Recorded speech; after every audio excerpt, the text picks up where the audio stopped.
Raniganj block Trinamool युवा कांग्रेस की तरफ से शुक्रवार को रानीगंज की इतवारी मोड़ से नेताजी मोड़ तक एक मशाल रैली निकाली गई। इस मशाल रैली के जरिए वो देश में संविधान को बचाने की पहल कर रहे। इस रैली में शामिल तृणमूल कांग्रेस रानीगंज टाउन अध्यक्ष रुपेश यादव ने पीवीटी से ये बातें कही।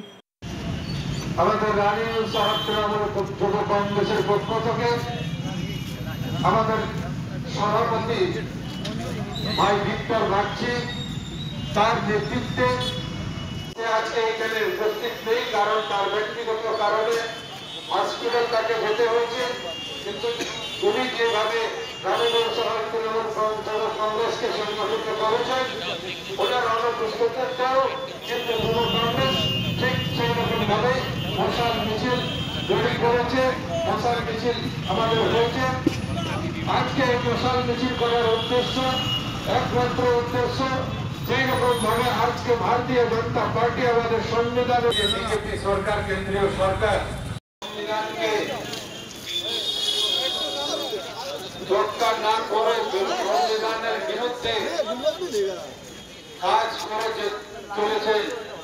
দীর্ঘদিন ধরে যখন থেকে এনারা 2014 সাল থেকে যখন থেকে দিল্লির প্রশ্নতে বসেছেন, সেই দিন থেকে সংবিধানকে কিভাবে নষ্ট করা যায়, সংবিধানকে কিভাবে ফেলে দেওয়া যায়, সেই প্রচেষ্টা চালিয়ে যাচ্ছে। আমরা দেখেছি, আমরা যখন ছোটবেলায় স্কুল যেতাম, ক্লাস 8, 9, 7। वहीं इस रैली में रानीगंज बोरो चेयरमैन मुजम्मिल शहजादा, पार्षद नेहा साव सहित नेता और कार्यकर्ता उपस्थित थे। समाजतांत्रिक, धर्मनिरपेक्ष, गणतांत्रिक, साधारणतंत्र रूपे गড়িয়ে তুলতে এবং উহার সকল নাগরিক যাহাতে সমাজ অর্থনীতি এবং রাজনৈতিক ন্যায় বিচার চিন্তার অভিব্যক্তির বিশ্বাসের ধর্মের উপাসনার যেখানে তৃণমূল কংগ্রেস ক্ষমতায় থাকা সত্ত্বেও আমরা কোনোদিন প্রমাণ করতে চেষ্টা করিনি যে আমরা তৃণমূল কংগ্রেস সরকারে আছি, আমরা তৃণমূল কংগ্রেস সরকারে আছি। আমরা কোনোদিন প্রমাণ করতে চেষ্টা করিনি যে মমতা বন্দ্যোপাধ্যায়ের সরকার চলছে।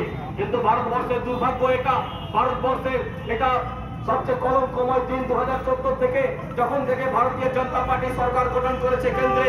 ভারতের যে সমস্ত জনগণ তাকে ভোটাধিকার প্রয়োগ করে যে ভোট দিয়েছে, তাদেরকে অপমান করে তারা ভারতীয় জনতা পার্টিকে ভোট দিয়েছিল।